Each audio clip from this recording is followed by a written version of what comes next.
যাদবপুর কাণ্ডের জের ক্রমেই বাড়ছে উত্তাপ। শিক্ষামন্ত্রীর বাড়ির এলাকা কালিন্দী বাসস্ট্যান্ড সহ একাধিক জায়গায় পোস্টার সাটানো হয় এসএফআই এর তরফে। যে শিক্ষামন্ত্রীর নামে পোস্টার তারা বিভিন্ন জায়গায় কালিন্দী মোড় সহ বিভিন্ন জায়গায় তারা দেয়। গতকাল রাতেও সেই পোস্টার এখানে মারা ছিল।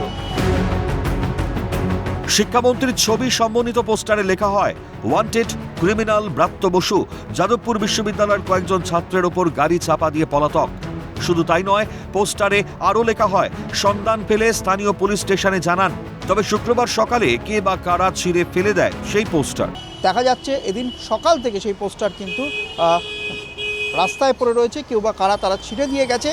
কারা এই পোস্টার ছিঁড়েছে সেটা এখনও স্পষ্ট নয়, কিন্তু শিক্ষামন্ত্রীর নামে কিন্তু পোস্টার পড়েছে তারই বাড়ির সংলগ্ন একাধিক জায়গায়, একাধিক বাস স্ট্যান্ডে। দেখা যাচ্ছে যে এই যে পোস্টার, সেখানে শিক্ষামন্ত্রীর ছবি রয়েছে এবং এখানে কিন্তু সন্ধান পেলে স্থানীয় পুলিশ স্টেশনে জানান।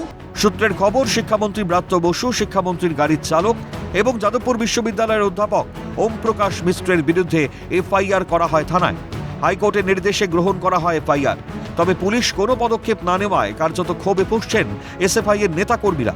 অবিলম্বে গ্রেপ্তার করা না হলে রাজ্যের সমস্ত থানায় ওয়ান্টেড পোস্টার টাঙানোর হুঁশিয়ারি এসএফআই এর রাজ্য সম্পাদক দেবাঞ্জন দেব।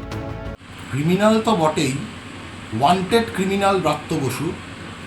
5 দিন বাদে এফআইআর লজ হয়েছে হাইকোর্টের নির্দেশে। এরপরেও যদি অ্যারেস্ট না হয়, এই ধরনের ক্রিমিনাল যদি এরপরেও খুলেআম ঘুরে বেড়ায়, কাল এসএফআই দমদম পৌঁছবে।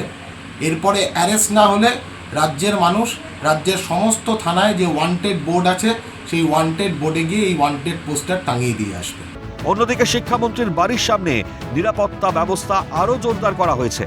কর্মসূচি কিন্তু শুরু করে দিয়েছে এসএফআই এবং আগামী কয়েকদিনে এসএফআই এবং স্থানীয় সিপিএম নেতৃত্বের তরফ থেকে যে দাবি করা হচ্ছে যে তারা আন্দোলনের ঝাঁজ কিন্তু আরও বাড়াবে এবং কালিন্দী বা লেকটাউন এই অঞ্চলে তারা একাধিক মিছিলেরও ডাক দিয়েছে।